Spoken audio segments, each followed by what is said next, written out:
what do you call that plastic?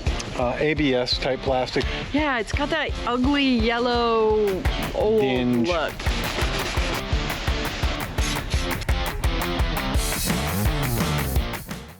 Hey friends, I'm Stacy. And I'm Kevin. And today we are going to do some projects on the cottage, and specifically the cottage is almost 20 years old. So that, what do you call that plastic? ABS type plastic, or any kind of lightweight plastic that starts to yellow over time, and you probably know what I'm talking about if you have a camper. And so we are going to freshen that up with some spray paint. We've got some Rust-Oleum Painter's Touch 2x ultra cover paint and primer.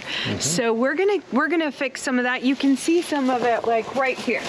This little spot right here, that looks yellow. Around the window up here looks yellow. We've got the mirrors on the front of the Class C that look yellow. I like to start off cleaning it with alcohol, 91% if I can get it, just to get a lot of the initial debris off and everything. And then it makes it easier when you're masking. The masking tape tends to stick better and stuff when things are good and clean.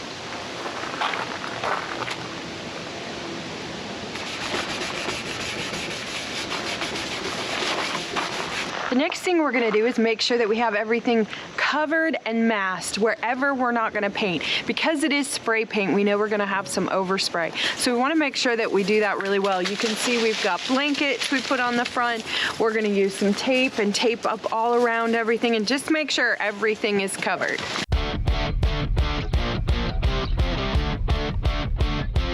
So as I mask this mirror is actually set to where I would normally keep it. So you can see it's yellow on the inside, this type of thing. What I'm gonna do is I'm actually just gonna mask exactly around the outside of this and then spray it.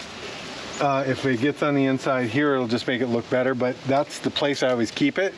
So it's not gonna be perfect, but hopefully it'll work pretty well. I always try to fold over a piece of it when I put things on so I can get it back off, because sometimes it's hard to get your hand back under things. Once everything is all masked off, then you're gonna take some acetone and you're gonna wipe down the area with acetone prior to spraying it, because that just makes it so that the paint will stick better to the item. All right, so I'm gonna use some acetone before I spray paint.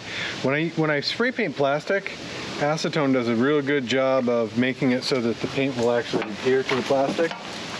And I like to use gloves, because if you've ever used acetone, any cut, any kind of anything you have, you will find out you have it. And because it burns like fire when it gets in, it's not real just pleasant in general either. And you can feel when you're wiping this stuff, it almost starts to get like a grippy feel. It's almost like the primer on PVC pipe. It gets it ready for it. So now I'm gonna shake my can real well. We're gonna do some painting.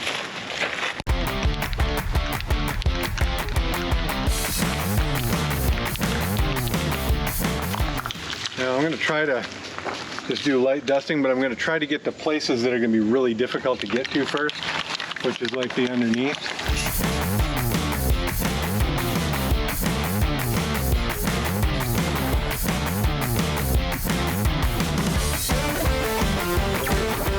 So I just want to point out how different this looks. So here is the one that just got painted. And here is the one that is not painted. Right here. Huge difference. It's amazing what a $7 can of paint can do to really transform and freshen up your RV.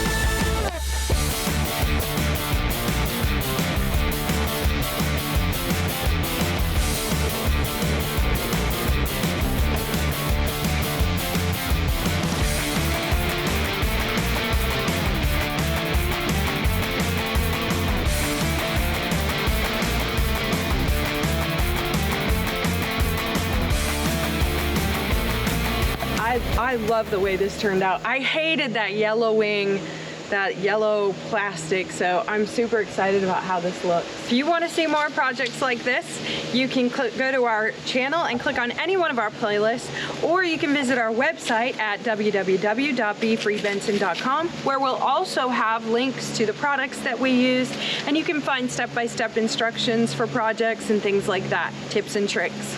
Also, if you found value in this video, go ahead and give us a thumbs up, and also subscribe to our channel. It really does help us out.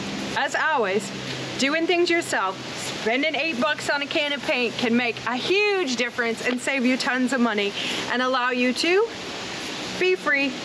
See you in the next video.